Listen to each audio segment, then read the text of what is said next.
ثم الصلاة والسلام على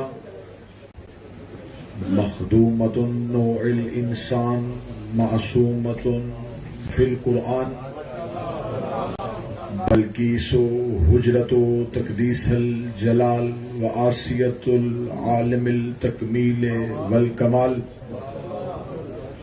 محافظت النبوہ وناشرت الولایہ بنت القلم والنون وسر بین الکاف والنون ودلیل ارادتہ کن فیکون وکتاب المکنون آیت اللہ العظمی وزوجت آیت اللہ الکبریٰ الصدیقۃ المبارکہ الراضیۃ المرضیہ عالمۃ غیر معلمہ ام الکتاب ام القرآن ام الانوار ام الائمہ ام المعصومین ام الحسن ام الحسین ام المحسن و ام ابیہا السیدہ فاطمہ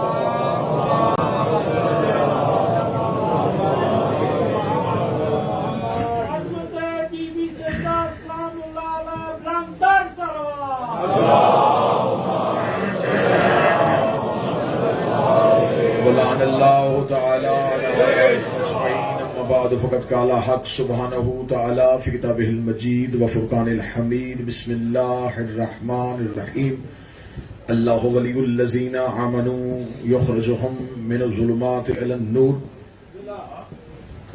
الذین کفروا اولیاءہم الطاغوت یخرجونہم من النور الی الظلمات اولئک اصحاب النار ہم فیہا خالدون صلوات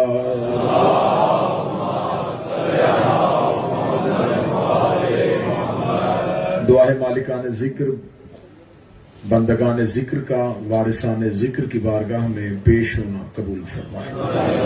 آقا زادی آپ جتنے مومنین و مومنات جتنے قدم چل کے آتے ہیں میرا مالک ایک ایک قدم کے صدقے اجر کثیر عطا فرمائے، گناہوں کو معاف فرمائے، خطاؤں کو معاف فرمائے۔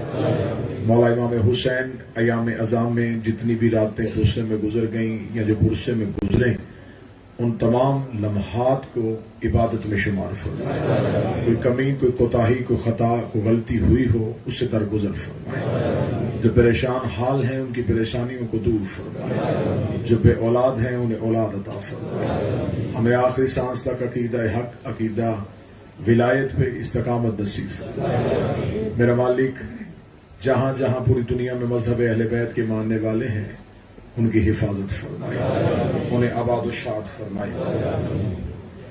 یہ کچھ دعائیں ہیں مومنین کی جو ممبر تک آئی ہیں۔ سید علی رضا پیرس میں بیمار ہیں، میرا مالک دعا فرمائے، مالک انہیں صحت عطا فرمائے۔ سید باقر عباس، سیدہ زینب، سیدہ سکینہ، جتنی بھی مومنات میری بہنوں ماؤں بیٹیوں کے نام ہیں میرا مالک انہیں صحت یابی عطا فرمائے۔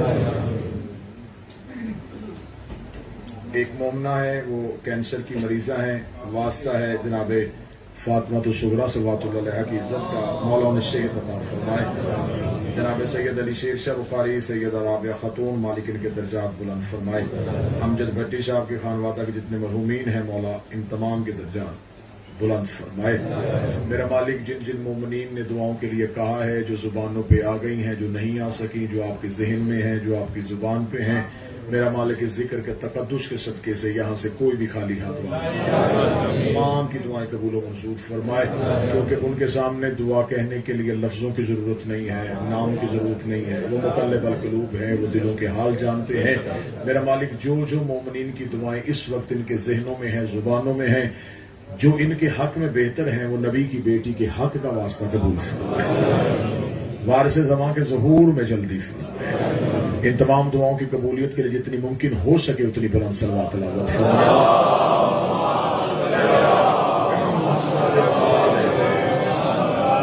اجازت ہے سرکار سے بڑی خضوع و خشوع کے ساتھ اور بڑی ایک اطمینان کے ساتھ، اور یہ آپ کی بہت بڑا احسان ہے کہ آپ نے مجھ جیسے طالب علم کی مسلسل معروضات اور مسلسل گفتگو کو اپنے ذہان عالیہ میں محفوظ رکھا۔ سلسلہ گفتگو آج ایک انتہائی اہم موڑ میں داخل ہو رہا ہے اور میں اس موڑ پہ آپ سے خصوصی توجہ کا طالب ہوں۔ میں یقیناً یہ چاہوں گا کہ بالکل ایسا نہیں کہ میں نعرے یا داد و تحسین کے لالچ میں آپ کا وقت ضائع کروں۔ میں چاہتا ہوں کہ کچھ اہم باتیں جو میری قوم کے نوجوانوں اور بچوں تک پہنچانا اس دور میں ہم ضروری سمجھتے ہیں، جس وقت دشمنان مذہب سوشل میڈیا کی آڑ پہ ہر روز میرے مذہب کے عقائد پر نئے نئے حملے کر رہے ہیں، تو میری قوم کے بچوں کے پاس جواب دینے کے لیے کم از کم ایسی گفتگو ریکارڈ میں محفوظ ہونی چاہیے جس کا وہ بہتر اور مدلل طریقے سے جواب دے سکے۔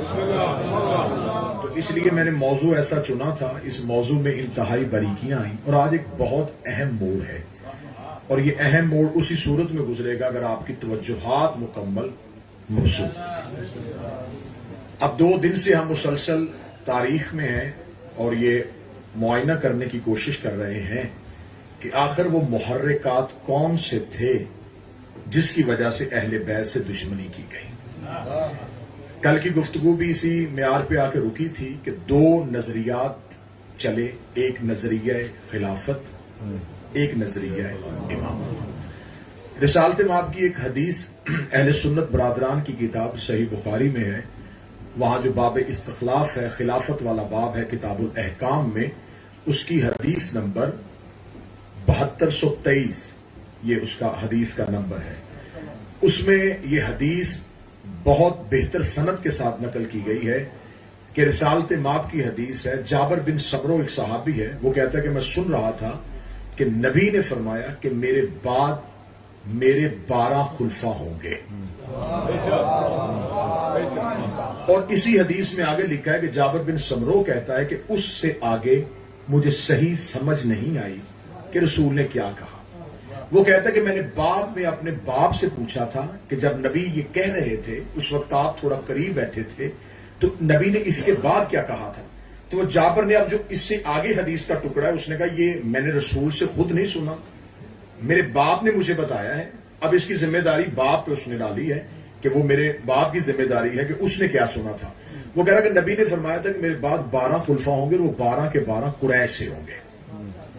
یہ حدیث معتبر سند کے ساتھ صحیح بخاری میں نقل ہو گئی، اور جتنی بھی احادیث کی کتابیں ہیں انہوں نے اس حدیث کو عام کیا کہ یہ حدیث مستند ہے، اسے مانا جا سکتا ہے۔ 5 طرح کی حدیث آئی ہے جی، 5 حدیثیں جو میں نے اپنی مطالعے سے گزاری ہیں، وہ 5 ہی ہیں، چھٹی نہیں ہے۔ ایک حدیث ہے کہ رسول نے کہا کہ میرے 12 خلفاء ہوں گے، ایک حدیث ہے کہ میرے 12 نقیب ہوں گے، ایک ہے کہ میرے بعد 12 امیر ہوں گے، ایک ہے کہ میرے بعد 12 سردار ہوں گے، ایک ہے کہ میرے بعد 12 حاکم ہوں گے۔ یہ 5 لفظ آئے ہیں، لفظ بدلے ہیں، تعداد نہیں بدلے۔ میں پوری ذمہ داری کے ساتھ بات کر رہا ہوں، انتہائی ذمہ داری کے ساتھ بات کر رہا ہوں، اور مجھے پتا ہے کہ اس ممبر کی منصبی ذمہ داری کیا ہے۔ کسی بھی حدیث میں 11 کا لفظ نہیں آیا، 13 کا ہندسہ نہیں آیا، عدد تبدیل نہیں ہوا۔ آگے تبدیل ہوا ہے، امیر ہوں گے، حاکم ہوں گے۔ یہ آج کی گفتگو بڑی سننے والی گفتگو ہے، اگر آپ مکمل مبزور رہیں گے نا تو دیکھیں میں نے آپ کو دال سے چھٹی دے دی ہے۔ جو کام خطیب کی خوراک ہوتی ہے نا، ذاکر کی خوراک ہوتی ہے جی ہاتھ اٹھائیں بول لیں، یہ میں پہلے کہہ رہا ہوں کہ میں آپ کو اس معاملے میں بالکل آزاد کروں۔ صرف آپ سے میں نے توجہ چاہیے کہ آپ جو میں بولوں آپ اسے محفوظ کر لیں۔ تعداد نہیں بدلی، ہنسا جو ہے جی، ہنسا تبدیل نہیں ہوا، اس کا مطلب ہے تعداد 12 ہے۔ اب جنہوں نے خلافت لی ہے نا انہوں نے بھی 12 ہی خلیفہ بنائے، کیونکہ ان کے پاس نبی نے جو ایک عدد دیا تھا، ایک فگر، بچے کی بات سن لیں اسے بھیجیں، جو فگر نبی نے دیا تھا وہ 12 تھا۔ تو جو آپ رکھیں گے پوری، اس لیے جن کے پاس آئمہ ہیں ان کے پاس بھی 12 ہیں، خلفاء کے پاس بھی 12 ہیں۔ خلافت والے کہتے ہیں کہ ہمارے پاس وہ ہدایت کا رستہ ہمارے پاس، امامت والے کہتے ہیں ہمارے پاس۔ اچھا لطف دیکھیے گا کہ خلافت والوں نے تھوڑی دیر بعد 4 امام بنا لیے۔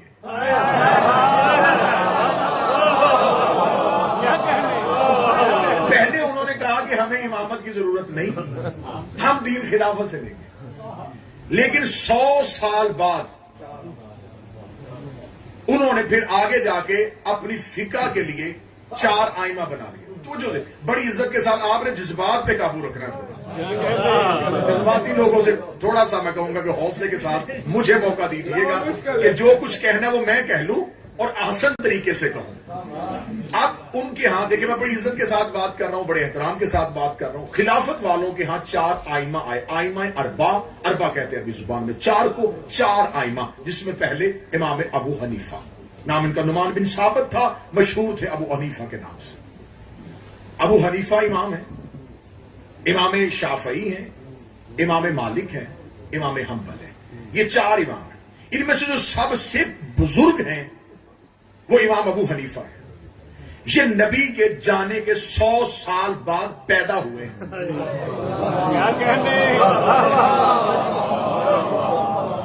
مکمل ذمہ داری کے ساتھ حقائق اپنی قوم کو ہدیہ کر رہا ہوں. جتنے تابڑ توڑ حملے ہوئے ہیں نا, میں سب کا جواب آج کی تقریر میں دینے لگا,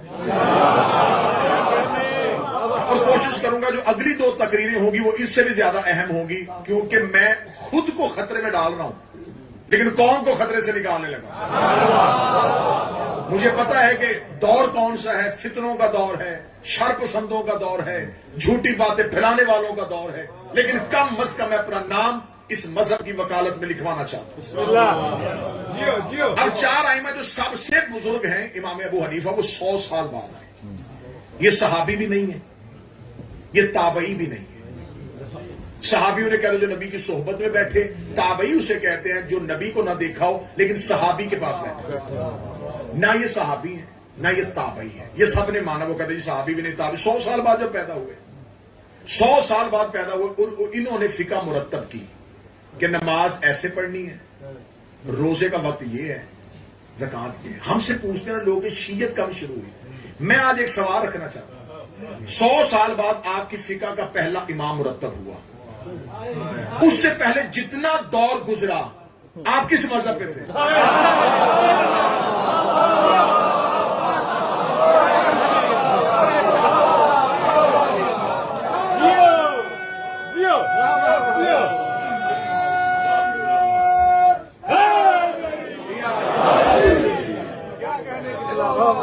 آپ ہمیں بتائیں کہ آپ کس مذہب پہ تھے؟ جو لوگ پیچھے کھڑے ہیں, اگر کسی کے پاس جگہ خالی ہے تو پیچھے آنے والے صاحبان کو بٹھا دیں. صحیح اعلان کریں.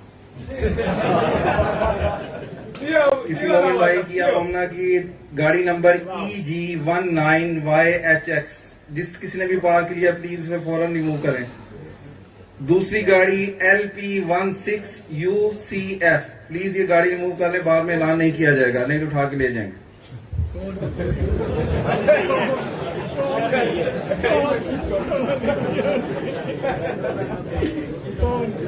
اللہ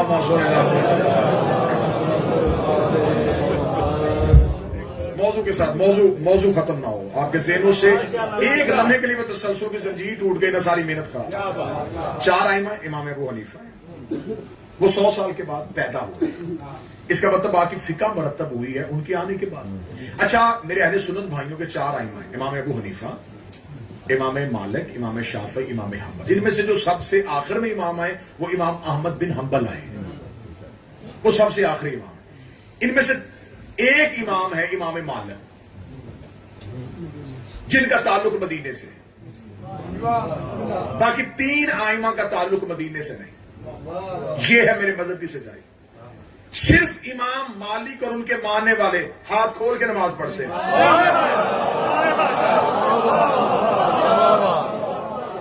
جس امام کا تعلق مدینے سے ہے وہ خود بھی ہاتھ کھول کے پڑھتے ہیں, اور ان کے ماننے والے مالکی آج بھی ہاتھ کھول کے نماز پڑھتے ہیں.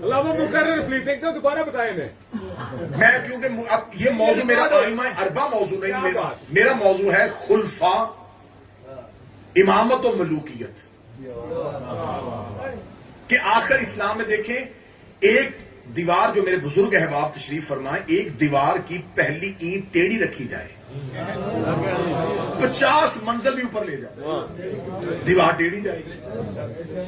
اگر اس کے بعد آپ اس کی اوپر والے جتنے مرضی فلور بار بار ان کو ختم کر کے دوبارہ بنائیں, وہ ٹھیک نہیں ہو. پھر آخر کسی بہت اچھے کاریگر کو بلائیں, آرکیٹیکچر کو بلائیں, تو وہ یہ کہے گا کہ دیکھیں آپ جتنی دفعہ مرضی اس کو توڑیں, یہ ٹھیک نہیں ہونی، بنیاد ٹھیک کرے۔ اب یہ جو اسلام کی عمارت اوپر سے آگے یوں ہوئی ہے نا، انہوں نے کہا کہ دیکھیں جی یزید نے آ کے بہت خرابی کی ہے، میں بنیاد پہ جانے لگا ہوں۔ آخر یہ عمارت ٹیڑھی ہوئی کیوں ہے؟ آج اسلام میں اتنے فرقے کیوں ہیں؟ آج ہر کوئی اپنے آپ کو حقیقی مسلمان اور دوسرے کو کافر کیوں کہہ رہا ہے؟ آخر اصل اسلام کن کے پاس ہے؟ اصل اسلام کن کے پاس؟ آپ توجہ رکھیں گے۔ اب میرا موضوع یہ نہیں ہے، موضوع ہے امامت و ملوکیت۔ اب اس کا مطلب ہے کہ خلافت والوں نے امامت بنائی ہے، یہ ہے امامت والوں کی ستائی۔ خلافت والوں کو امام کی ضرورت پڑی ہے، امامت والوں کو خلافت کی ضرورت نہیں پڑی۔ 12 ہے تو 12 امام ہے، ہم میں ہے ہی نہیں کہ یہ ہمارا امام ہے، یہ ہمارا خلیفہ ہے۔ جو ہمارا امام ہے وہی ہمارا خلیفہ۔ اب اگر وہ خلیفہ رسول کے خلیفہ تھے تو آپ نے ان سے فقہ کیوں نہیں لی؟ آپ نے فقہ کے امام علیحدہ بنائے، منبر پہ بیٹھنے والے علیحدہ۔ لیکن ہمارے ہاں ایسا نہیں، ہمارے ہاں جو امام ہے وہی نبی کا غدیر میں رسول نے واضح اعلان کر دیا تھا۔ رسول کے اس اعلان کے بعد پھر بھی مسلمانوں نے نہ مانا اور پہلی خلافت ثقیفہ بنی سعدہ سے جنم لی۔ 5 افراد تھے جنہوں نے اٹھ کے پہلی بیعت کی، اور ان 5 افراد کی بیعت کرنے کی وجہ سے پہلا خلیفہ چن لیا گیا۔ جب پہلے خلیفہ نے جذبات پہ آپ قابو رکھیں گے، مجھے پڑھنے دیں گے، جب پہلی خلافت کا دور گزر گیا اور دوسری خلافت کا دور آیا تو پھر اب افراد نے بیعت نہیں کی۔ اب پہلے خلیفہ نے جاتے ہوئے دوسرے کے نام وصیت لکھ دی کہ میرے بعد یہ خلیفہ ہو، تو اب خلافت کا طریقہ بدل گیا۔ پہلا خلیفہ ووٹنگ سے، دوسرا وصیت سے بن گیا۔ اس 2 خلافتوں کے دور میں ایک بہت بڑا اسلام کا سانحہ ہوا جس میں اہل بیت حکومت کے مخالف آ کے کھڑے ہو گئے اور کھل کے مخالفت کی۔ وہ کس وجہ سے کی؟ جب رسول کی بیٹی کو اس کے وراثتی حق سے محروم کیا گیا۔ ٹھیک ہے، مجھے کیونکہ اب فتق میرا موضوع نہیں ہے، میں اس پہ بہت ڈیٹیل سے بول چکا ہوں، اور یہ پاک سیدہ کا کرم ہے جتنا فتق کی گہرائیوں پہ میں نے پڑھا ہے شاید ہی کسی نے پڑھا ہو۔ میں نے اس پہ اپنے بہت سے لیکچرز کی صورت میں اور مجلسوں کی صورت میں بہت سا میٹر ریکارڈ کروا کے محفوظ کروا دیا ہے انٹرنیٹ کی دنیا میں، تاکہ آنے والی نسلوں کو بھی ضرورت پڑے تو سیدہ کے عنوان سے اگر سرچ کی جائے تو سب سے پہلے اس نوکر کی گفتگو سامنے وہ ہو چکی ہے، فتق میں بہت بولا جا چکا ہے۔ اب یہ ایک بہت بڑا سانحہ تھا جو چھپ کے رونما نہیں ہوا، جو اعلانیہ طور پہ ہوا۔ اب 2 خلافتوں کا دور گزر گیا، پہلا خلیفہ ووٹوں سے، دوسرا خلیفہ وصیت سے۔ اب جب تیسری خلافت آئی تو تیسری خلافت میں کیا ہوا کہ تیسری خلافت میں ایک کمیٹی بنی۔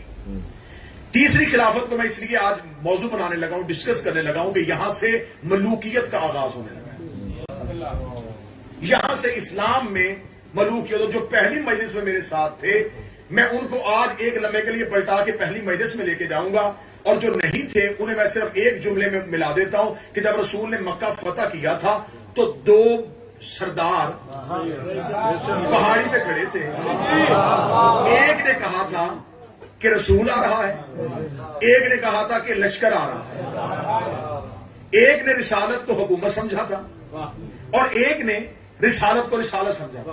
اور میں نے کہا تھا یہ دونوں نظریات چلیں گے اور آنے والی مجلسوں میں آپ کو اس کی جھلک دکھاؤں گا۔ اب ان میں سے دونوں نظریات آپ کے سامنے میں آج پڑھنے لگا۔ جب تیسری خلافت کا دور آیا تو صاحب تیسری خلافت کے دور میں کیا ہوا کہ 6 افراد کی ایک کمیٹی نامزد کر دی گئی اور پوری پلاننگ کے ساتھ نامزد کی گئی کہ یہ 6 افراد جسے چن لیں گے اسے چن لیں گے۔ اس کمیٹی میں جو پہلا نام رکھا گیا وہ امیر المومنین حضرت علی کا رکھا گیا، دوسرا نام زبیر بن عوام صحابی یہ لکھا گیا۔ آپ اس وقت سنیں نام، اگر نہ یاد کر سکے بعد میں آپ دوبارہ ویڈیو کی صورت میں دیکھیں گے تو ناموں کو لکھ لیجئے گا۔ پہلا نام علی بن ابی طالب، دوسرا نام زبیر بن عوام، تیسرا نام عبد الرحمن بن عوف، چوتھا نام طلحہ بن عبید اللہ، پانچواں نام سعد بن ابی وقاص، چھٹا نام عثمان بن عفان۔ یہ 6 نام نامزد کر کے کمیٹی بنا کے رکھ دی گئی کہ دیکھیں جی یہ آپس میں جس کو چننا ہے ان میں چن لیں۔ زبیر بن عوام جو صحابی تھے وہ مولا علی کے حق میں دستبردار ہو گئے کہ علی کے ہوتے ہوئے میں خلافت کا امیدوار ہوں۔ اگر اس کمیٹی میں علی کا نام ہے تو میں کیسے ہوں؟ یہ کیسی کمیٹی ہے کہ آپ کہہ رہے ہیں کہ 6 میں سے چنو، تو جہاں علی ہو وہاں میں کیوں؟ یہ علی کے حق میں دستبردار ہو گئے۔ اب طلحہ اور سعد ان دونوں نے عثمان بن عفان کے حق میں دستبرداری کر دی کہ ہم اس کے حق میں دستبردار ہوتے ہیں کہ انہیں خلیفہ بنایا جائے۔ اب 3 ایک طرف تھے، 2 ایک طرف تھے۔ اب آخری ووٹ تھا عبد الرحمن بن عوف کا۔ یہ سب کچھ طے شدہ تھا، طے شدہ تھا۔ اب عبد الرحمن بن عوف سے کہا گیا کہ اب آپ فیصلہ کریں جی، 3 ووٹیں ادھر ہیں 2 ادھر ہیں، آپ بتائیں۔ اور پوری ذمہ داری کے ساتھ میں کہہ رہا ہوں کہ یہ جو گفتگو میں کر رہا ہوں یہ شیعہ کتابوں سے نہیں کر رہا، یہ بات ذہن میں رکھیے گا، یہ بات ذہن میں رکھیے گا۔ ابو الفدا سے کر رہا ہوں، تاریخ عاصم کوفی سے کر رہا ہوں، ابن خلدون سے کر رہا ہوں، تاریخ طبری سے کر رہا ہوں، طبقات ابن سعد سے کر رہا ہوں، اور خلافت و ملوکیت سے کر رہا ہوں۔ یہ کوئی میں نہج البلاغہ اصول کافی سے نہیں پڑھ رہا، میں اہل سنت کتابوں کے حوالے میں نے ویڈیو میں دیے ہیں، ان سے میں یہ پورا آج کی تقریر آپ کو سناؤں۔ عبد الرحمن بن عوف سے کہا کہ تو فیصلہ کر۔ عبد الرحمن بن عوف کیونکہ اب یہ ساری چیزیں طے شدہ تھیں، واقعات میں وہی پڑھوں گا جو کتابوں میں ہیں، سازشیں آپ کو ساتھ ساتھ بتاتا رہوں گا۔ عبد الرحمن بن عوف نے کہا کہ پھر ایسے کرتے ہیں کہ میں ایک شرط رکھتا ہوں، کیونکہ ادھر عثمان بن عفان ہے، ادھر علی بن ابی طالب ہے، تو پہلے گیا مولا علی کے پاس۔ اس نے دیکھیں اگر تو آپ خلافت لینا چاہتے ہیں تو ووٹنگ کا آخری جو کارڈ ہے وہ میرے پاس ہے، میں جسے کہہ دوں گا وہ بن جائے گا، لیکن ایک شرط آپ کو ماننی پڑے گی۔ مولا نے فرمایا کون سی شرط؟ اس نے کہا قرآن، سنت اور سیرت شیخین پر عمل کرنا پڑے گا۔ سیرت شیخین سے مراد جو پہلی 2 خلافتیں گزر گئی ہیں ان کو کہا جاتا ہے۔ آپ قرآن اور سنت اور ان خلافتوں کی سیرت پہ عمل کریں گے، اگر تو شرط مانتے ہیں تو خلافت آپ کو دیں۔ مولا امیر المومنین نے سر اٹھا کے کہا پہلی بات تو یہ کہ مجھے تمہاری خلافت کی ضرورت نہیں۔ پہلی بات، اگر تم آئے ہو تو تمہاری شرط غلط ہے۔ کیونکہ یاری شرط کیسی؟ مولا نے فرمایا اگر سیرت شیخین قرآن اور سنت کے مطابق ہے، شرط علیحدہ کیوں رکھی ہے؟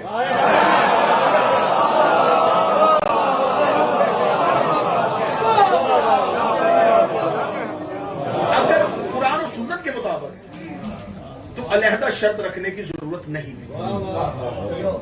کیوں شرط رکھی گئی ہے؟ اور قرآن و سنت پہ مولا علی نے فرمایا مجھ سے زیادہ عمل کون کر سکتا ہے؟ اب پلاننگ کیا تھی؟ وجہ کیا تھی؟ وجہ یہ تھی کہ چاہتے تھے کہ علی حکومت کی وجہ سے پہلے والے دور کی گورنمنٹ کو تسلیم کر لے، تاکہ تاریخ یہ نہ لکھے کہ علی بلا فصل ہے۔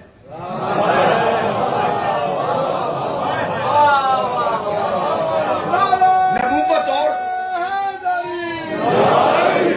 آپ بات کو سمجھ رہے ہیں؟ نبوت اور علی تک یہ درمیان میں گیپ ہے نا، اسے علی کو تسلیم کروا کے علی کو یہاں رکھ لیں۔ اگر علی نے اس کو تسلیم نہ کیا تو علی کو نبی کے بعد یہاں رکھنا پڑے گا۔ مولا نے انکار کر دیا۔ مولا فرمایا میں تو نہیں کروں گا بھائی، قرآن اور سنت والی شرط ہے تو وہ شرط علی کو ہر صورت قبول ہے، لیکن یہ شرط نہیں مانا۔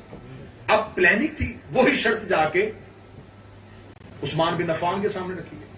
آپ اس شرط کو مانتے؟ انہوں نے فوراً کہا میں مانتا ہوں۔ بالکل سنجیدگی سے سنیے گا، میں تاریخی حقائق پڑھ رہا ہوں۔ ابھی تک میری قوم خیبر و خندق میں کچھ ہوئے جا رہی ہے۔ اگر آج آپ نے اپنی نسلوں کو یہ حقائق نہ بتائے، آپ کی نسلیں گونگی ہو جائیں گی۔ یہ تاریخی حقائق ہے، دشمن چھپا رہا ہے۔ وہ علی کے بغض کی وجہ سے نہیں سنا رہے، اپنے خوف کی وجہ سے نہیں سنا رہے۔ اگر مشکل دور میں کوئی بندہ یہ کام کرے تو آپ کو چاہیے کہ تھوڑی سنجیدگی سے آج گفتگو کو سنیں. انہوں نے کہا جی میں اس شرط کو قبول کرتا ہوں اور مجھے خلافت دے دی جائے. اب خلافت دی گئی. ذہن میں رکھیے گا خلافت کس شرط پہ دی گئی تھی؟ قرآن، سنت اور پہلے والی 2 خلافتوں کی سیرت پہ عمل کیا جائے گا. اس شرط پہ خلافت انہیں دے دی گئی. وہ خلیفہ بن گئے. جب وہ خلیفہ بن گئے ان بچوں کو بٹھا دیں، آپ کے بچے ہیں جی، ان کو بلوا کے اپنے پاس بٹھا لیں، موضوع کو بار بار ڈسٹرب نہ کیجیے. اب جب خلافت ان کے پاس آ گئی، انہوں نے سب سے پہلا جو ایگزیکٹو آرڈر پاس کیا بطور خلیفۃ المسلمین، بطور مسلمانوں کا خلیفہ، وہ ایگزیکٹو آرڈر سنیے گا. اور پھر یہ اہل سنت کتابیں پوری گفتگو آپ نے اس نیت کے ساتھ سننی ہے کہ میں جو پڑھوں گا حرف حرف اہل سنت کتابوں سے ثابت ہوگا، حرف حرف ثابت ہوگا، جملے بھی نہیں، لفظ ثابت کروں گا. اب انہوں نے اس شرط پہ خلافت لی تھی، قرآن اور سنت اور سیرت پہ. پہلا ایگزیکٹو آرڈر کیا کیا؟ انہوں نے ایک شخص تھا حکم بن آس، اس کا باپ آس اور اس کا بیٹا حکم، یہ مکے میں رسول کے پاس تھے، کفار میں. یہ دونوں باپ بیٹا رسول چلتے تھے تو پیچھے سے رسالت مآب کی نقلیں اتارتے تھے اور رسول کی توہین اور تکذیب کرتے تھے. خدا نے قرآن میں ان کی مذمت میں ایک آیت بھیجی تھی لعنت کی. خدا نے آیت بھیجی، رسول نے ان کو مدینے سے نکال دی. وہ رسول جو خلق عظیم کا مالک ہے، آپ یہاں سے دیکھ لیں کہ کتنے دکھی ہوگا اللہ اور اس کا رسول کہ جس نے پتھر مارنے والوں کو دعا دی تھی. اس نے کہا ان کو میری آنکھوں سے پیچھے کرو، دور کر دو ان کی آنکھوں سے، نکال دو ان کو مدینے سے نکال دیا گیا. پہلا خلیفہ بنا، اس نے ان کو مدینے نہیں آنے دیا. دوسری خلافت میں یہ مدینے نہیں آئے. جب تیسری خلافت کا دور آیا تو انہوں نے سب سے پہلا ایگزیکٹو آرڈر یہ دیا کہ سب سے پہلا بطور خلیفہ میرا آرڈر ہے کہ حکم بن آس کو واپس مدینے بلایا جائے، کیونکہ وہ ان کے چچا تھے. رشتہ داری کی بنیاد پہ انہوں نے اسے مدینے بلا لیا. یہ مورخ نے لکھ دیا. اب میں سوال کرنے لگا مورخ سے، خدا نے حکم دیا تھا نکالو، نبی نے عملاً نکالا تھا، 2 خلافتوں نے آنے نہیں دیا. جب انہوں نے خلافت اس شرط پہ لی تھی کہ میں قرآن، سنت اور سیرت شیخین پہ عمل کروں گا،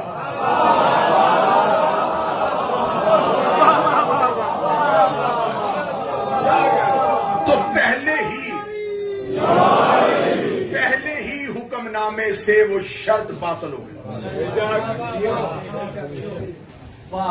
قرآن کی پیروی بھی نہیں رہی، سنت کی پیروی بھی نہیں رہی، اور 2 خلافتوں کی پیروی بھی نہیں رہی.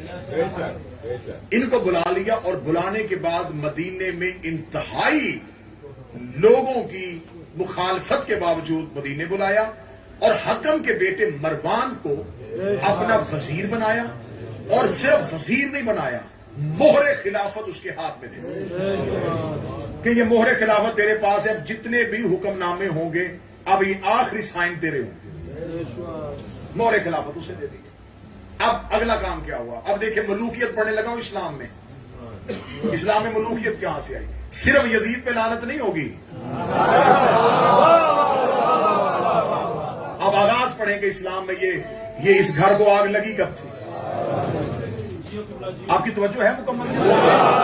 اس کے بعد انہوں نے اگلا کام کیا کہ آپ جو جہاں جہاں اسلام پھیل چکا تھا وہاں جو بہت موضوع بڑے شہر تھے نا جہاں مسلمانوں کی اکثریت تھی اور مسلمان پاور میں تھے، انہوں نے سب سے پہلا کام کیا، انہوں نے کوفے کا گورنر ولید بن عقبہ کو بنایا.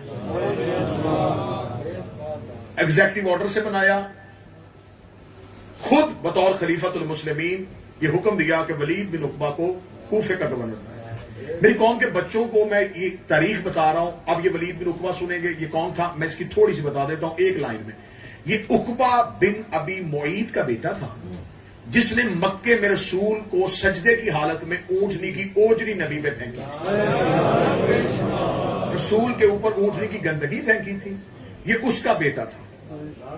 اسے کوفے کا اہم شہر کا گورنر بنایا. اور یہ وہی ولید تھا جس میں یہ ان ساری کتابوں میں ہے، ان کتابوں میں ہے کہ اسی گورنر نے, صحیح بخاری میں سے میں پڑھنے لگا ہوں, کہ اسی گورنر نے جب کوفہ میں گیا, اس نے شراب پی کے مسلمانوں کو کوفہ کی مرکزی مسجد میں فجر کی نماز 4 رکعت پڑھائی, اور 4 رکعت پڑھانے کے بعد پیچھے مڑ کے کہا کہ اور پڑھاؤں. حالت دیکھیے گا ذرا, اچانک ہی یزید نہیں آیا,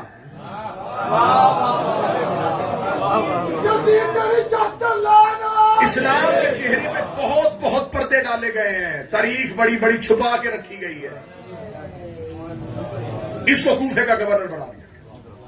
اب اگر میں اس کا کردار پڑھوں گا تو پوری ایک مجلس گزر جائے گی. کیا کردار تھا ولید بن عقبہ, میں نے بس 2 چھوٹی چھوٹی بڑی اہم باتیں آپ کو بتا دی کہ یہ شجرا تھا اور یہ کردار تھا. اسے کوفے کا گورنر بنا دیا. مصر کا گورنر کسے بنایا؟ عبداللہ بن ابی سرائی کو. یہ وہ شخص ہے جب رسول نے مکہ فتح کیا تھا, رسول نے عام معافی کا اعلان کرنے کے باوجود کہا تھا کہ میں عبداللہ بن ابی کا قتل مباح کرتا ہوں, اس کو قتل کرو. اتنا بڑا گستاخ تھا, اور اس نے نبی کے پاؤں میں گر کے نبی سے معافی مانگ لی تھی کہ یا رسول اللہ مجھے معاف کر دیجئے, میں کلمہ پڑھتا ہوں. اتنا دل دکھا تھا میرے رسول کا اس شخص سے, اور اسے مصر کا گورنر بنا. اب ولید بن عقبہ کو کیوں بنایا تھا؟ کیونکہ وہ تیسرے خلیفہ کا ماموزاد تھا. عبداللہ بن ابی سرائی کو کیوں بنایا؟ وہ ان کا رضائی بھائی تھا. عبداللہ بن عامری کو کیوں بنایا بصرے کا گورنر؟ وہ ان کا خالہ زاد تھا. یہ ساری جو چیزیں ہیں یہ رشتہ داری کی بنیاد پہ دی جا رہی ہیں. اب سمجھ رہے اسلام میں کیا ہونے لگا؟ کوفے کا گورنر رشتہ داری کی بنیاد پہ خالہ زاد ہے, رضائی بھائی ہے, ماموزاد ہے. ان کو اب تھوڑا سا بات پہ قابو رکھیں, ان کو اہم شہروں کا گورنر بنا دیا گیا. تھوڑا سا میں آپ کو پیچھے لے کے جاتا ہوں. جب پہلی خلافت کا دور تھا نا, جب پہلا خلیفہ تھا, تو پہلے خلیفہ نے شام میں لشکر بھیجا تھا, ایک شام کو فتح کرنے کے لیے, کہ شام کو فتح کرو. تو اس میں 4 لوگ جو تھے نا اس لشکر کے سردار بنائے تھے. ایک عمر بن عاص, ایک ابو عبیدہ بن جراح, ایک شرجیل بن حسنہ, اور ایک زیاد بن ابی سفیان, یزید بن ابی سفیان. ابو سفیان ایک تو معاویہ کا بیٹا یزید ہے نا, ایک معاویہ کا بھائی بھی یزید تھا, یزید بن ابی سفیان. ان 4 لوگوں کو شام فتح کرنے کے لیے بھیجا, اور ساتھ پہلے خلیفہ نے لکھ کے بھیجا تھا اگر شام فتح ہو جائے نا تو جو حمص کا علاقہ ہوگا, یہ کیونکہ پورا شام ہی تھا, چھوٹے چھوٹے ملکوں میں تو تقسیم بعد میں ہوا تھا, کہ جو حمص کا علاقہ ہے نا یہ دے دینا ابو عبیدہ بن جراح کو, اردن دے دینا شرجیل بن حسنہ کو, فلسطین دے دینا عمر بن عاص کو, اور دمشق دے دینا یزید بن ابی سفیان. یہ 4 سال لگ گئے شام فتح ہوتے ہوتے. ادھر خلافتوں کا دور گزر رہا تھا, اور ادھر یہ 4 سردار لشکر لے کے شام فتح کر رہے تھے. جب شام 14 ہجری میں فتح ہو گیا تو انہوں نے شام کو آپس میں تقسیم کر لیا. دمشق جو تھا یہ آ گیا ابو سفیان کے بیٹے اور معاویہ کے بھائی یزید کے پاس, یہ بن گیا دمشق کا گورنر. جب یہ دمشق کا گورنر بن گیا تو 18 ہجری میں طاعون کی بیماری کی وجہ سے اس کی موت ہو جاتی ہے. اس کا چھوٹا بھائی تھا معاویہ بن ابی سفیان, دمشق کا حاکم بن گیا. وہ 18 ہجری سے لے کے 60 ہجری تک شام امیہ کے بیٹوں کے پاس رہا. 42 سال 42 ایئرز مسلسل انہوں نے شام پہ حکومت کی ہے. تو جہاں 42 سال ایک حاکم رہا ہو, ان لوگوں کو کیا پتا تھا کہ علی کی محبت کیا ہے؟ یہ ہسٹری بڑی ضروری ہے علی کی دشمنی کی وجہ جاننے کے لیے, کہ علی کی دشمنی کی وجہ کیا تھی. جب, کیونکہ میں تیسری خلافت اب پڑھ رہا ہوں, اب میں نے اس کا تھوڑا بیک گراؤنڈ بتایا تھا کہ جب معاویہ بن ابو سفیان جو تھا یہ بن گیا دمشق کا گورنر. جب تیسری خلافت کا دور ہے تو انہوں نے خط لکھا, انہوں نے کہا اردن, فلسطین, بحرین, حمص, یہ سارے کا سارا علاقہ شام میں شامل کر کے اس کا حاکم معاویہ کو بنا دیا. کس وجہ سے؟ اس وجہ سے کہ یہ بھی امیہ سے تھے اور وہ بھی امیہ کی نسل سے تھے. یہ جو تیسرے خلیفہ تھے عثمان، ان کا شجرہ ہے عثمان بن عفان بن عاص بن امیہ، اور جو شام میں بیٹھا تھا اس کا شجرہ ہے معاویہ بن ابو سفیان بن حرب بن امیہ، وہ بھی نسل امیہ، یہ بھی نسل امیہ۔ کون ابو سفیان؟ جس نے مکہ میں کہا تھا حکومت آ رہی ہے۔ ادھر شام میں بھی امیہ کی نسل میں سے آ گیا، ادھر مدینے میں بھی نسل امیہ میں سے ایک حاکم آ گیا۔ پہنچ رہی ہے باتیں جی؟ جب یہ سب کچھ ہو چکا تو اب کیا ہوا کہ اب جہاں جہاں یہ مصر میں، اردن میں، فلسطین میں، جہاں جہاں ان علاقوں میں مسلمان آباد تھے، جب ان کے اوپر کوفے میں، بصرے میں ظالم حاکم آ گئے نا، ظالم امیہ کی نسل کے گورنر آ گئے، تو انہوں نے ظلم کرنا شروع کر دیا۔ لوگ تڑپ اٹھے، تڑپ کے لوگ اب مدینے کی طرف آنے لگے۔ پہلے شکایتیں آتی رہی، جب شکایتوں کا کوئی ازالہ نہیں ہوا تو آخر انہوں نے مختلف ٹولوں میں لشکر بنے اور 3 لشکر مدینے میں آ گئے۔ پہلا لشکر مطالبہ کر کے بیٹھا تھا جو دارالمارا کا محاصرہ کیے ہوئے تھا، ان کا مطالبہ تھا کہ انہیں ہٹاؤ، زبیر بن عوام کو خلیفہ بناؤ۔ دوسرا کہتا تھا انہیں ہٹاؤ، ابو عبیدہ بن جراح کو خلیفہ بناؤ۔ تیسرا لشکر کہتا تھا کہ انہیں پہلے ہٹاؤ، حکومت کا فیصلہ بعد میں کریں گے۔ امیر المومنین اپنے نوکروں کو کہتے بس خاموش ہو کے دیکھو۔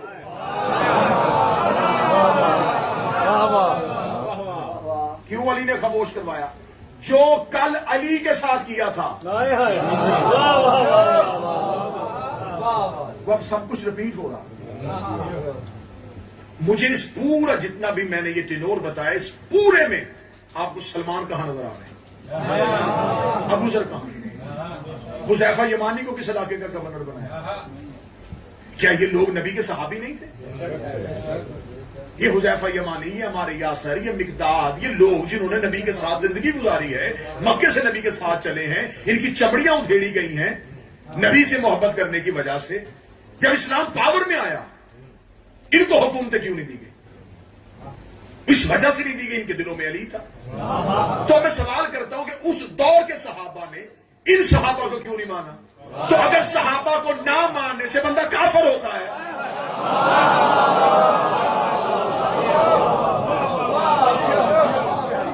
تو پھر کیا یہ صحابی نہیں ہے؟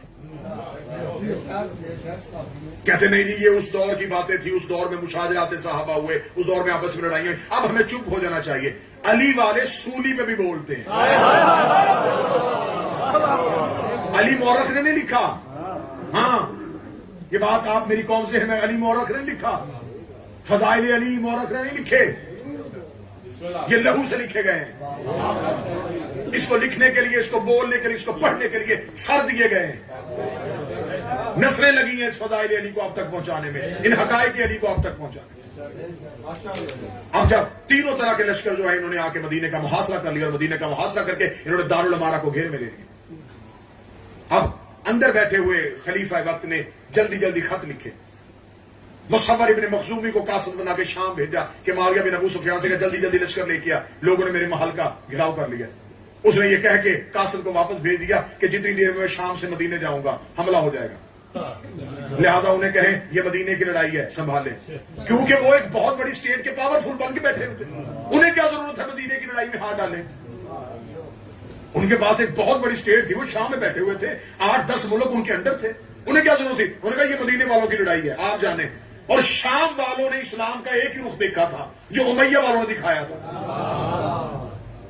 یہی وجہ ہے کہ علی قتل ہوئے کوفے میں، اور شام میں لوگ پوچھ رہے تھے علی مسجد میں کیوں گئے تھے؟ شام میں علی کی دشمنی کتنی تھی، یہ ایک علیحدہ مجلس مجھے چاہیے کہ شام والوں کا کردار کیا تھا، ان کے پاس اسلام کیا تھا۔ مدینے کا ایک شخص تجارت کرتا کرتا شام پہنچا، تو چلے اب بات چل رہی ہے تو میں ضمناً ایک بات سناتا ہوں۔ جب وہ شام پہنچا تو اسے جا کے دیکھا کہ مسجد تھی شام کی، جامع مسجد سے دمشق کی، اذان ہو رہی ہے، اور محسن کیا کہہ رہا ہے؟ اشہد اللہ الہ الا اللہ، اشہد ان لا الہ الا اللہ، اشہد ان محمد رسول اللہ۔ میں گواہی دیتا ہوں کہ اللہ ایک ہے، اور یہ گواہی دیتے ہیں کہ محمد اللہ کا رسول ہے۔ میں حقائق پڑھ رہا ہوں، حقائق۔ وہ شخص پریشان ہو کے مسجد میں دوڑا کہ مؤذن کو روکوں، یہ کیسی اذان دے رہا ہے؟ جب وہ مسجد میں پہنچے تو تب تک نماز کھڑی ہو گئی تھی۔ جب وہ پہنچا تو جو نماز پڑھا رہا تھا اس کا ایک پاؤں مسلح پہ تھا اور ایک ٹانگ مسلح سے نیچے تھی۔ اور وہ نماز پڑھا رہا تھا. آپ لطف نہ لیجئے گا, آپ ان چیزوں سے عبرت حاصل کیجئے گا کہ سچے امام کو چھوڑنے سے کیا کیا نقصان ہوتا ہے. صدقے کیا کہ تمہیں علی مل گیا ہے, ورنہ آج ہم بھی حیوان ہوتے. وہ گیا تو ایک ٹانگ مسلح پہ اور ایک نیچے, اور نماز پڑھا. اس شخص نے دیکھا, اس نے کہا حد ہو گئی ہے, یہ کیسی نماز ہے. وہ جلدی سے گیا, اس نے کہا میں جلدی جاتا ہوں اور جلدی جا کے جو شہر کا قاضی ہے اس کو جا کے شکایت لگاتا ہوں. جب وہ پہنچا تو قاضی کی حالت کیا تھی کہ قاضی جو تھا, جسٹس جو تھا, اس شہر کی سب سے بڑی عدالت کا جو جج تھا, اس کے سامنے شراب کا جام پڑا تھا اور قرآن کھلا ہوا تھا, اور ایک گھونٹ شراب کا پی کے وہ قرآن پہ ہاتھ رکھ کے کہتا ہاں یہ شراب ہے. اس شخص کا دل پھٹنے کو آ گیا. آپ سن رہے ہیں تو آپ کی یہ کیفیت ہے, جو دیکھ رہا ہو اس نے یہ کیسا اسلام ہے. وہ بھاگا, اس نے کہا جا کے میں حاکم کو جا کے کہوں گا کہ یہ دیکھو یہ کیا ہو رہا ہے. جب وہ پہنچا تو انہوں نے کہا وہ تو ایک نماز جنازہ پڑھانے کے لیے گئے. جب وہ ان کے پیچھے قبرستان کی طرف بھاگا تو ایک زندہ شخص کو رسیوں میں لپیٹ کے لے جایا جا رہا اور اس کو سامنے رکھا گیا, اس کا جنازہ پڑھا گیا, زندہ کو قبر میں گاڑ کے. جب اس نے یہ منظر دیکھا تو اس نے چیخ مار کے کہا, اس نے کہا کیا حال کر دیا تم نے شریعت محمدی کا, کیا حال کر دیا تم نے اسلام محمد کا. انہوں نے کہا کیا ہوا. انہوں نے کہا میں نے اذان یہ دیکھی, نماز یہ دیکھی. انہوں نے کہا اس میں کیا ہے. اب انہوں نے اس کو مطمئن کیسے کیا. انہوں نے کہا ہماری مسجد کا مؤذن چھٹی پہ تھا, ایک عیسائی جس کی آواز اچھی تھی اسے ہم نے بطور مؤذن رکھ لیا. وہ کہتا اللہ ایک ہے, یہ کہتے ہیں کہ محمد اللہ. اس نے کہا جس نے نماز پڑھائی ہے اس کا ایک پاؤں مسلح پہ تھا. اس نے کہا ہاں میں جلدی میں آ رہا, میرا آدھا جسم پاک تھا آدھا ناپاک تھا, جو پاک تھا وہ میں نے مسلح. اس نے کہا وہ جو جسٹس تھا, جو وہ قاضی ہے جس نے شراب, اس نے کہا اس کے پاس ایک فیصلہ آیا تھا کہ یہ کسی شخص سے شراب برآمد ہوئی ہے. وہ شخص کہہ رہا تھا یہ شراب نہیں ہے, تو وہ پی کے قرآن پہ حلف دے رہا تھا. اس نے کہا تو نے زندہ کا جنازہ پڑھایا. اس نے کہا زندہ کا جنازہ کیسا. 40 لوگ آ کے گواہی دے رہے تھے کہ یہ مر گیا, تو میں 40 لوگوں کی گواہی دیکھتا یا ایک ہی دیکھتا. جب اس نے رونا شروع کیا تو حاکم نے دیکھا کہاں سے آیا ہے. اس نے کہا مدینے سے. اس نے کہا ابو طالب کے بیٹے علی کو جانتا ہے. کہنے کہا علی کو جانتا. اس نے کہا علی کو جا کے حاکم کا پیغام دے دینا کہ میرے پاس شام میں اتنا جاہلوں کا مجمع اکٹھا ہو گیا ہے کہ میں جب چاہوں علی کے مقابلے پہ لے کے آ سکتا ہوں. جن لوگوں کو قرآن کی عزت کا نہیں پتا تھا, جن کو نبی کی عزت کا نہیں پتا تھا, وہ علی کا احترام کیسے کرتے. یہ تھا شام کا تصور. شام میں یہ ہو گئی تھی اسلام کی حالت.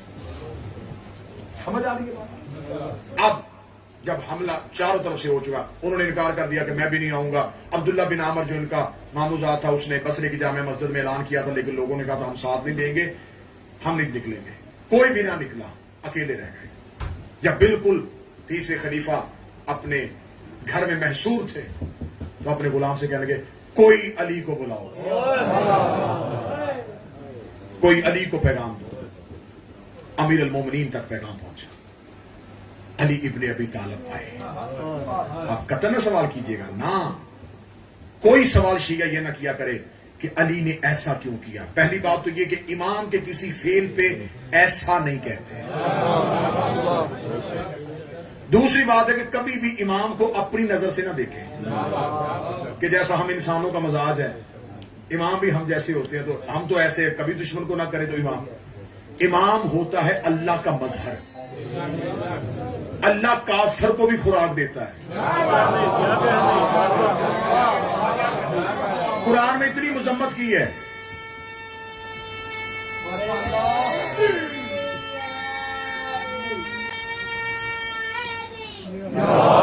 چلیے گا جی, قرآن میں اتنی مذمت کی ہے اللہ نے کفار کی. کفار کو قتل کرو, کفار سے یہ کرو. میرے اللہ ہمیں جو کہہ رہا ہے, نبی کو جو حکم کر رہا ہے, تو عذاب بھیج دے. فرمایا میرا منصب خدائی یہ تقاضا کرتا ہے کہ مجھ سے جو بھی مانگے. امام ہوتا ہے اللہ کا نمائندہ. مولا امیر المومنین پہنچے. مولا امیر المومنین نے کہا کیوں بلایا؟ اس نے کہا یا علی میری جان بچائیے, میری مدد کیجیے. علی نے فرمایا مدد اس بات پہ کروں گا کہ تم نے حاکم ظالم مسلط کیے تھے, انہیں معزول کرو, انہیں ان کے عہدوں سے ہٹاؤ. مسلمانوں کی اکثریت ان کی وجہ سے تنگ ہے. اس نے کہا یا علی 3 دن کی مہلت لے دیں, یہ جو باہر مجمع ہے انہیں واپس بھیج دے, 3 دن کے اندر میں وعدہ کرتا ہوں کہ میں انہیں معزول کر دوں. اس سے پہلے 2 لوگ آئے تھے مجمع منتشر کرنے کے لیے, انہیں مجمع نے پتھروں کے ساتھ واپس بھیجا, لیکن جو ہی امیر المومنین آ کے کھڑے ہوئے, اب وہ علی کے نوکر نہیں تھے, یہ ذہن میں رکھنا, یہ علی کے صحابی نہیں ہے, یہ علی کے سپاہی نہیں ہے, یہ علی کا لشکر نہیں ہے, لیکن مقام علی معاشرے میں اتنا اہم تھا. علی کے سامنے آ کے کہنے لگا علی آپ نہ آئیے گا درمیان میں.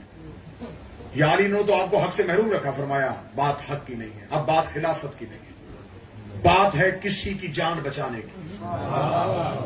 بطور اللہ کی حجت میرا یہ فرض بنتا ہے کہ کوئی بھی مجھے بلائے. کہاں سے لائے گی دنیا علی جیسا امام, کہاں سے لائے گی دنیا علی جیسا حق.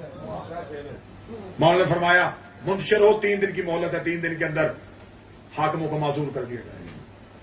3 دن گزر گئے اور کوئی حاکم اپنے عہدے سے نہیں ہٹا. اب وہ تو نہیں ہو رہے ان باتوں سے, یہ مقدمہ ہے, کیونکہ کل اور پرسوں کی گفتگو میں نے علی کی اگلی جنگیں پڑھنی ہے. مجھے جمل پڑھنا ہے, مجھے صفین پڑھنا ہے, مجھے نہروان پہ جانا ہے, مجھے علی کی دشمنی پڑھتے پڑھتے قتل حسین کی تحقیق پہ آنا. کیوں یہ کر رہے ہو؟ انہوں نے کہا 3 دن کے اندر کوئی بھی اپنے عہدے سے معزول نہیں ہوا. جب کہا 3 دن کے اندر کوئی بھی اپنے عہدے سے معزول نہیں ہوا, امیر المومنین جب دوبارہ آئے نا تو اب حالت کیا تھی؟ دارالامارہ میں بنی امیہ سارا اکٹھا تھا. جو ہی علی آئے تو علی نے آگے فرمایا کہ میں نے 3 دن کی مہلت تمہیں لے کے دی تھی, تو تم نے اپنے حاکم جو معزول کیوں نہیں کیے؟ اب وہ تو خاموش تھے اور بنی امیہ سارا خاندان اٹھ کے کھڑا ہو گیا. یا علی اگر یہ آپ کی وجہ سے چپ ہو سکتے ہیں تو اس کا مطلب ہے کہ آپ نے یہ مجمع کو بھڑکایا. جب انہوں نے بجائے مولا علی کے شکر گزار ہونے کے مولا علی پہ الزام لگایا تو یہ مولا کے لفظ ہیں, میں اہل سنت کی کتاب. مولا نے فوراً کی طرف دیکھا, اوے ہمارے آزاد کردہ غلاموں کے بیٹو,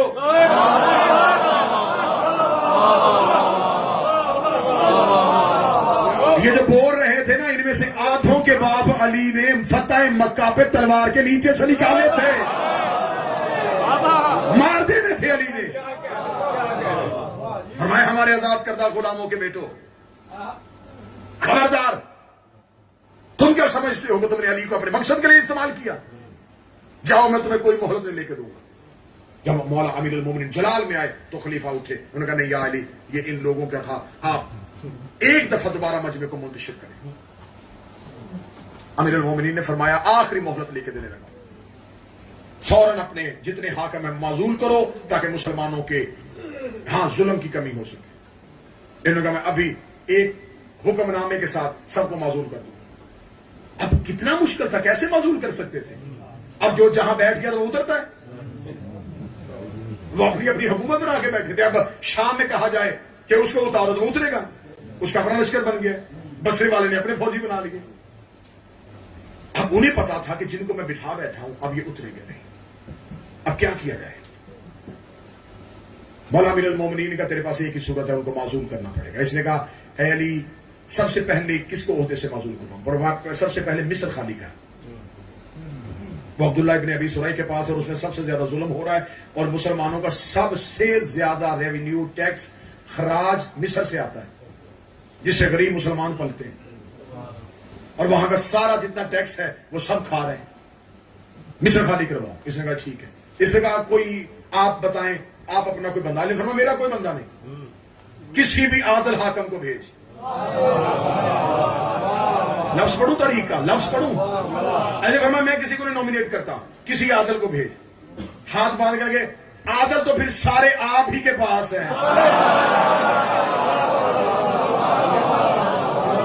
یعنی مجھے تو اس میں کچھ نظر نہیں آ رہا, جتنے عادل ہیں جن پہ اعتماد کیا جاتا ہے وہ سارے آپ کے حکم میں. یعنی آپ ہی کسی کو منتخب کریں. سطر نہیں اڑا گئی روح کو. اللہ نے فرمایا پھر محمد بن ابی بکر کو بلاؤ.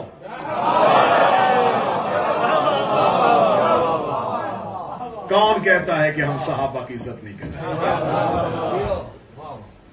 میری نسل قربان اس شخصیت پہ. محمد بن ابی بکر کو بلاؤ, اسے بھیجتے. اس سے پہلے نبی کی زوجہ جو تھی وہ اس مدینے کے حالات کو دیکھتے ہوئے محاصرے سے پہلے مدینہ چھوڑ کے بصرہ جا چکی تھی.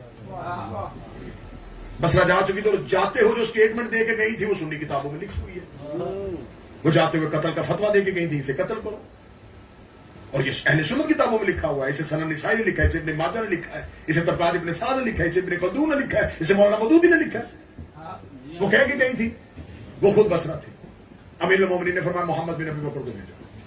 اس نے کہا ٹھیک ہے محمد بن ابی بکر کو. اس نے جلدی سے کہا کہ میں محمد بن ابی بکر کو ایک خط لکھا کہ عبداللہ بن سرح جو ہی تمہارے پاس محمد بن ابی بکر پہنچے فوراً اپنے عہدے سے معزول ہو کے مصر کی حکومت اور بیت المال کے خزانے کے تمام حساب و کتاب محمد بن ابی بکر کے حوالے کر کے فوراً مدینے آ گئے.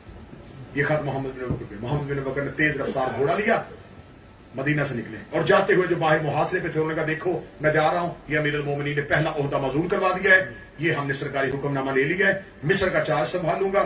جب تک انہوں نے کہا جب تک تو مصر کا چارج سنبھالے گا ہم مدینے کے باہر بیٹھے ہیں. جو ہی تیرے پاس مصر کا چارج آ جائے گا ہم سمجھ لیں گے کہ عہدے معزول ہونے شروع ہو گئے, پھر ہم بھی اپنے اپنے گھروں کو چلے جائیں گے. ادھر سے محمد بن ابی بکر نکلے. محمد بن ابی بکر ابھی مدینہ سے نکلے تھے. یہ امیر المومنین نے جاتے ہوئے محمد رات کو سفر نہ کرنا. اس دور میں رات کا سفر اتنا خطرناک تو ہوتا نہیں تھا, اور ہو بھی کوئی علی کا نوکر, علی کا سپاہی ہو, تلوار چلانی اسے آتی ہو, ڈرنا وہ جانتا ہو, اسے کیا خطرہ تھا. محمد بن ابی بکر نے اسے کہتے ہیں حجت کا احترام.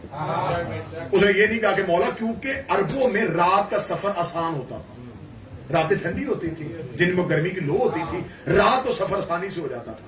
اس نے نہیں پوچھا ایک دفعہ بھی کہ مولا ویسے رات کو سفر زیادہ بہتر ہے, اور نکل بھی وہ شام کے ٹائم رہے تھے. فرمایا ابھی جا اور رات کو سفر نہ کر. محمد بن ابی بکر نے کیوں نہیں, کیا, کیسے, کچھ نہیں. حجت نے کہہ دیا. ابھی مدینے سے باہر نکلے ہی تھے, تھوڑے دور گئے, رات ہو گئی. محمد بن ابی بکر نے ساتھ جو غلام تھے انہوں نے کہا بھائی گھوڑے روکو, یہیں پہ خیمہ لگاؤ, علی کا حکم ہے, سفر نہیں کرنا. رات ڈھل گئی ہے, اب سفر نہیں ہوگا. جو امام کے کہنے پہ سفر نہیں کرتے تھے, خیمے لگاؤ, رک گئے. محمد بن ابی بکر نے وضو کیا, اپنے خیمے میں مصلی عبادت بچھایا. علی کا نوکر تھا, علی کا سپاہی تھا, مناجات الہیہ میں مصروف ہوا. محمد بن ابی بکر اپنے خیمے میں نماز پڑھ رہے تھے, تسبیح سیدہ میں مصروف تھے. یا محمد بن ابی بکر کے کانوں میں تیز رفتار گھوڑے کے ٹاپوں کی آواز ہے.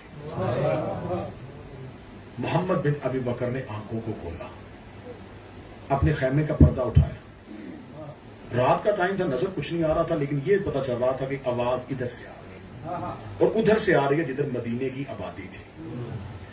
محمد بن ابی بکر نے اپنے ایک سپاہی سے کہا اٹھ, دوسرے کا تو بھی اٹھ, ذرا دیکھو یہ بندہ کون ہے. کیونکہ یہ آواز گھوڑے کی بتا رہی ہے کہ گھوڑا ایک ہے, کوئی بندہ اکیلا جا رہا ہے. اگر یہ اکیلا نکلا ہے تو جب ہم مدینہ سے نکلے اس وقت تو کوئی بھی مدینہ سے نکلنے والا نہیں تھا. اس دور میں سفر کیسے ہوتے تھے, جس نے اکیلے جانا ہوتا تھا نا وہ آبادی کے باہر آ کے کھڑا ہو جاتا تھا کہ اگر کوئی زیادہ قافلے والے لوگ گزرے نا تو میں بھی ان سے پوچھوں کہ یمن جا رہے ہو, مصر جا رہے ہو, مجھے بھی رستے میں لیتے جانا, میں بھی ساتھ. جب ہم ابھی نکلے تو کوئی بھی بندہ باہر نہیں کھڑا تھا. اس کا مطلب ہے جو بھی تیار ہوا ہے ہمارے جانے کے بعد. اب محمد بن ابی بکر نے کہا بندہ مشکوک ہے, اس کو لے کے آؤ. یہ کون ہے جو مدینہ سے ہمارے جانے کے بعد نکلا ہے؟ اور اگر یہ نکلا بھی تھا تو اس کو یہ مشعلیں جو روشن کی ہوئی ہیں ہم نے, یہ بتا رہی ہیں کہ ادھر کوئی قافلہ بیٹھا ہے. یہ جو اکیلا رات کو سفر کر رہا ہے یہ ہماری طرف کیوں نہیں آیا؟ اسے ذرا گرفتار کر کے لاؤ. اسے پکڑ کے لے کے آئے. محمد نے کہاں جا رہا ہے؟ اس نے کہا جی میں کسی عزیز سے ملنے کے لیے نکلا تھا. کیوں رات کے وقت نکلا تھا؟ بس یہ اچانک نکلنا پڑا. اس کے لفظوں میں, لہجے میں, گفتگو میں پتا چل رہا تھا کہ کچھ ہے. محمد نے پکڑنے کا اس کی تلاشی لو. اس کی جسمانی تلاشی دی گئی. محمد بن بکر کچھ بھی نہیں ہے. فرمایا اس کے گھوڑے پہ اور کیا سامان ہے؟ جی یہ خشک مسکیزہ ہے, خالی ہے. محمد نے اتارو اسے. محمد بن بکر کے سامنے کیا؟ محمد بن بکر نے تلوار نکالی, چیرا اسے. چیرا, اندر سے ایک شیشے کی بوتل نکلی. جو سیل تھی، محمد نے تلوار کے قبضے کے ساتھ اسے توڑا، اندر سے خط نکلا، محمد نے خط کو کھولا، خط میں لکھا ہوا تھا کہ تیری طرف میں محمد بن ابی بکر کو اپنا خط دے کے بھیج رہا ہوں، اس کے آنے سے پہلے ایک لشکر ترتیب دے جو محمد بن ابی بکر کو رستے میں قتل کر دے، اور خبردار میرے اگلے حکم نامے تک گورنری نہ چھوڑنا۔ محمد بن ابی بکر نے خط کو بند کیا، سپاہیوں سے کہا خیمے اٹھاؤ، سفر پورا ہو گیا۔ اتنا لجپال ہے علی، زیادہ دور بھی نہیں جانے دیا۔ وہیں سے محمد بن ابی بکر نے ساتھ اپنے سپاہی ساتھ دیا، سیدھے رات کو مولا امیر المومنین کے گھر کی طرف سانس پھولا، محمد بن ابی بکر غصے میں جلال میں جو ہی علی کے دروازے پہ گیا، علی کی بات ہے محمد آ گئے،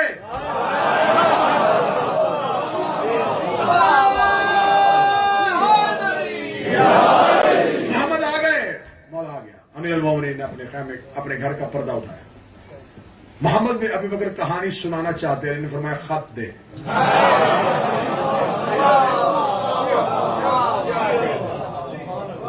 بندہ کہاں ہے؟ مولا یہ رسیوں کے ساتھ بندھا ہوا، اس کی سواری کہاں ہے؟ یہ چل میرے ساتھ۔ مولا دربار میں گئے، دارالعمارہ میں گئے، محاصرے کو تروایا، اندر گئے مولا۔ مولا جا کر کیا کہا تھا میں نے تم سے؟ علی سے دھوکہ نہ کرنا۔ جان بچائی، 2 دفعہ محاصرہ تلوایا، لوگوں کو اس بات پہ آمادہ کیا کہ محاصرہ ختم کرے۔ یہ کیوں کیا؟ یہ علی کیا کیا؟ فرمایا یہ قاسم کس نے بھیجا تھا؟ انہوں نے عزت قرآن کی قسم دی کہ میں نے نہیں بھیجا۔ سنیے گا، مولا نے فرمایا خط دو، خط دیکھا، مولا نے فرمایا یہ جو خط کا اور جو سرکاری ڈاکومنٹس ہوتے تھے نا، آج بھی یہ طریقہ رائج ہے کہ جو سرکاری پیپر ہوتا ہے نا، اس کی پرنٹنگ، اس کی سٹیمپنگ مختلف ہوتی ہے تاکہ کوئی اس کی کاپی نہ کر سکے۔ اس دور میں جو سرکاری حکم نامہ ہوتا تھا وہ زرد رنگ کے چمڑے پہ ہوتا تھا، زرد چمڑا بازار میں بیچنا منع تھا، کوئی اور بیچتا ہی نہیں تھا، اس وجہ سے کوئی بیچے گا تو بطور سرکاری حکم کے استعمال کرنا ہے۔ مولا فرمایا یہ چمڑا زرد ہے، مہر سرکاری ہے، دستخط تمہارے منشی کے ہیں، حکم تیرا کیوں نہیں؟ انہوں نے فوراً کہا کہ میں نے قسم دی ہے میں اس بات کو کلیئر کروایا۔ بعد میں انہوں نے کہا کہ کیونکہ مہر خلافت مروان بن حکم کے پاس تھی تو اس نے مجھے دھوکہ دیا ہے اور اس نے مہر لگا دی۔ مولا فرمایا ٹھیک ہے، پھر ایسے فیصلہ کر لیتے، اگر قصور تیرا نہیں قصور مروان کا ہے، مجمع کو مروان دے۔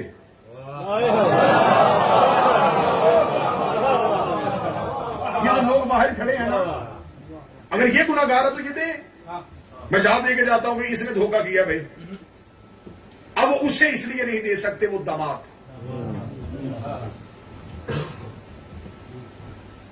بھتیجا بھی تھا، چچا کے بیٹے کا بیٹا تھا، داماد بھی تھا، نہیں یا علی ہم مروان کو حوالے نہیں کریں گے۔ اللہ نے فرمایا پھر علی کا تیرا ساتھ یہاں تک تھا۔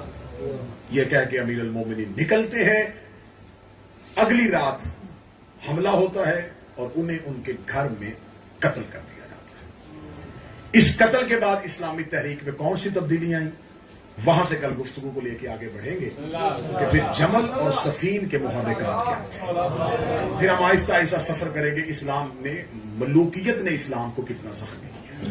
موضوع پسند ہے آپ تاکہ یہ باتیں میری قوم کے بچوں کے حافظوں میں ہمیشہ کے لیے محفوظ ہو جائیں۔ وقت کیونکہ بہت مختصر ہوتا ہے، 10 سے 15 منٹ میں مسائل بھی پڑھنا چاہتا ہوں اور 40 سے 45 منٹ کا دورانیہ بڑا کم دورانیہ ہوتا ہے کہ اس میں کسی مضمون کو نبھایا جا سکے، لیکن کوشش پوری ہے میری کہ میں 10 محرم تک اس موضوع کو آپ کے سامنے نبھا سکوں۔ آج ہے حسن کے یتیم کا جنازہ،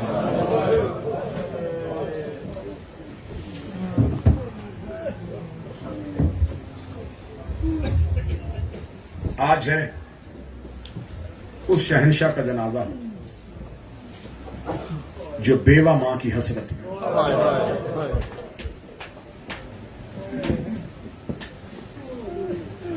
ہر ماں اپنی اولاد شوق سے پالتی ہے،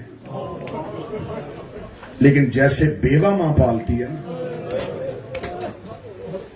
بیوہ ماں کی بڑی حسرت ہوتی ہے، کب میرا بچہ جوان ہوگا، میں اس کے سر پہ سہرے سجاؤں گی۔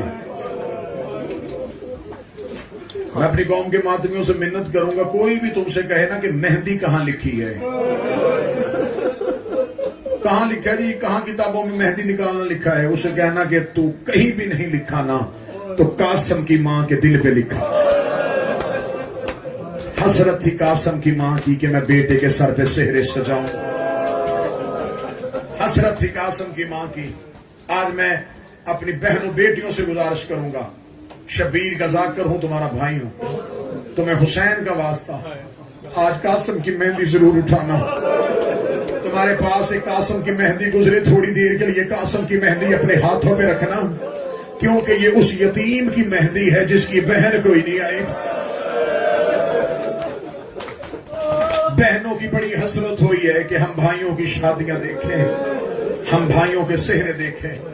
سادات و غیر سادات مجھے معاف کر دینا، شب عاشور تھی، ہر ماں اپنے اپنے خیمے میں اپنا بیٹا تیار کر رہی تھی، کوئی اکبر کو سامنے لے کے بیٹھی تھی، کوئی اصغر کو گود میں لے کے بیٹھی تھی، ہر ماں اپنی اپنی قربانی تیار کر رہی تھی۔ قاسم ماں کے خیمے میں نہیں، ماں کے دروازے پہ سر رکھ کے رو رہا تھا۔ جس کو یتیموں کی حسرت کا پتہ ہوتا ہے نا، ماں کے دروازے پہ سر رکھ کے کہہ رہا تھا، کاش آج میرا بابا حسن ہوتا، کاش میں یتیم نہ ہوتا، میرے اللہ کسی کا بیٹا یتیم نہ ہو، آج میرا بابا ہوتا، مجھے موت کی اجازت لے کے دیتا۔ تو ہائے نہیں کہہ سکا، تو ماتم کی تیاری کر۔ ادھر قاسم یہ جملے کہہ رہے تھے، یا خیام کا پہرا دیتے ہوئے ابو الفضل عباس کی آواز آئی، اکبر صبح سب سے پہلے میدان میں جاؤں گا۔ اکبر کی آواز آئی، نہ چاچا غازی، صبح سب سے پہلے تو نہ جانا، تیرے جانے سے میرے بابے کی کمر ٹوٹ جائے گی، سب سے پہلے مجھے جانے دینا۔ عباس نے اکبر کے منہ پہ ہاتھ رکھا، آواز آئی، اکبر تو موت کا نام نہ لے، تیرے جانے سے حسین کی آنکھوں کا نور چلا جائے گا۔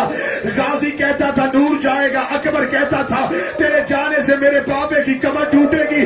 قاسم نے اپنے چھوٹے چھوٹے ہاتھ آنکھوں پہ رکھے، اپنے آنسو صاف کر کے غازی کے گھوڑے کے آگے آیا، ہاتھ باندھ کے کہتا، نہ تو جانا نہ تو جانا، صبح سب سے پہلے مجھے جانے دینا، میرے جانے سے نہ کسی کی کمر ٹوٹے گی، نہ کسی کی آنکھوں کا نور جائے گا، اور میں تو یتیم ہوں۔ اتنا کہنا تھا، حسین دوڑ کے آئے، قاسم کو سینے سے لگا کے کہا، اور تو مجھے اکبر سے زیادہ پیار ہے۔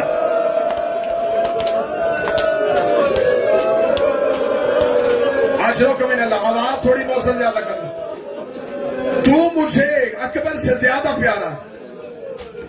بڑی دردناک شہادت ہے، بڑی دردناک شہادت ہے۔ کل مجھے ماتمیوں نے کہا کہ آپ زیادہ مصائب پڑھ رہے ہیں، کم مصائب پڑھے کسی کا دل پھٹ جائے گا۔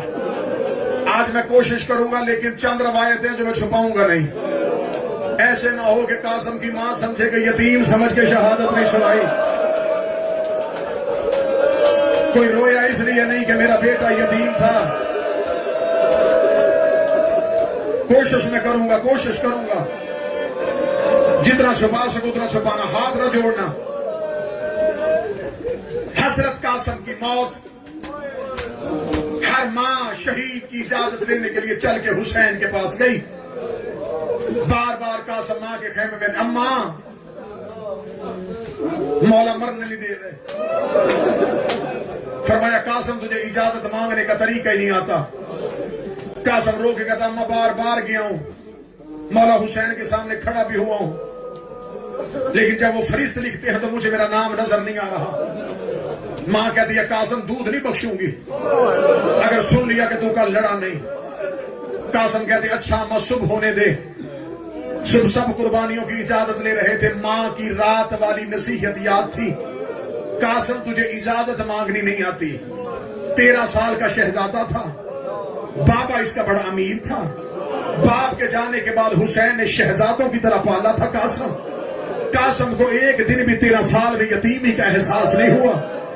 حسین نے کبھی بھی لباس قاسم کا دوسری بار نہیں پہننے دیا تھا۔ حسین مدینے میں کہتے تھے، قاسم کی ماں اس کا لباس ہر دفعہ نیا پہنایا کر، ایسے نہ ہو کوئی مدینے میں اسے دیکھے گا یتیم جو ہے کپڑے پرانے پہن رہا ہے۔ قاسم لباس نیا پہنتے تھے، سر پہ امامہ نیا رکھتے تھے، اتنا شہزادوں کی طرح پالا تھا حسین نے قاسم کو اجازت مانگنے کا طریقہ نہیں آتا تھا. اگلا جملہ میں پڑھوں گا, اللہ جانے تو سمجھے گا کیسے. قاسم اجازت لینے کے لیے کیسے آیا, حسین کے سامنے کھڑا تھا, یہ ماں کی نصیحت یاد آئی. قاسم تجھے اجازت مانگنے کا طریقہ نہیں آتا. قاسم بے ساختہ حسین کے پاؤں میں گر گیا, حسین کے قدم پکڑ کے کہا مجھے موت کی اجازت دے دے, مجھے مانگنا نہیں آتا, میں حسن کا بیٹا ہوں, مجھے مانگنے کا طریقہ.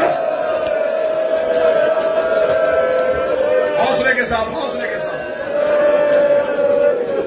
اتنا روگے کہ گھروں تک روگے.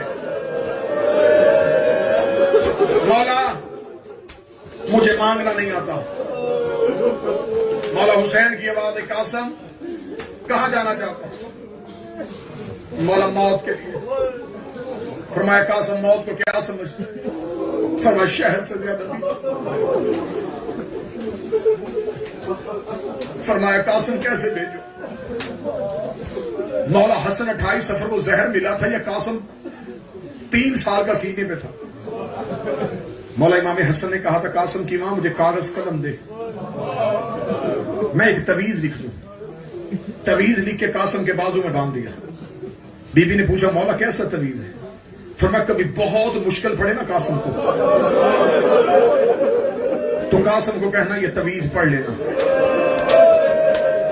اگلا جملہ پڑھو جو مسائب پہ رو لیتے ہو, جنہیں پتا ہے کہ خطابت یا ذاکری میں رونا کیسے کہتے ہیں. میں جملہ پڑھوں, جو جملہ سمجھو گے وہ رو لو گے. 13 سال حسین نے ایسے پالا, قاسم کو تعویذ کی ضرورت ہی نہ رہی. 13 سال میں ایک دن ایسا نہیں آیا کہ کوئی مصیبت آئی ہو, کوئی مشکل آئی ہو. 10 محرم ڈوبتی ہوئی اثر قاسم کو مشکل نظر آئی. قاسم کو باپ کا تعویذ یاد آیا. قاسم نے جلدی سے اپنے دائیں ہاتھ سے تعویذ کھولا. تعویذ کھول کے جب حسین کے آگے کیا, کتابیں کہتی مدت کے بعد بھائی کی تحریر پہ بھائی کی نظر پڑی. تعویذ میں لکھا تھا حسین اگر دین پہ مشکل بنے میرا قاسم میری سمجھ سے قربان کر دینا. یہ قاسم حسن کے حصے کی قربانی ہے. ایسے سمجھنا کہ کربلا میں حسن کا حصہ آ گیا. حسین نے بھائی کی تحریر پڑھی, چیخے مار کے روئے میرے مولا. تحریر کو پڑھا, چوما, آنکھوں سے لگایا. قاسم اس تحریر کے بعد اب کچھ نہیں, جا قاسم ماں سے الوداع کر. قاسم ماں سے مل کے آ. کتابیں کہتی ہیں 13 سال کا شہزادہ اجازت ملنے کے بعد دوڑا ماں کے خیمے کی طرف, چہرے پہ خوشی, کہتا اماں مجھے موت کی اجازت مل گئی, اماں مجھے مولا نے اجازت دے دی ہے. بی بی دیکھ رہی قاسم بیٹھ خیمے میں, میں تجھے تیار کرواؤں. ابھی قاسم کی ماں تبرکات والے صندوق پہ ہاتھ رکھ رہی تھی, دروازے پہ حسین کی آواز آئی.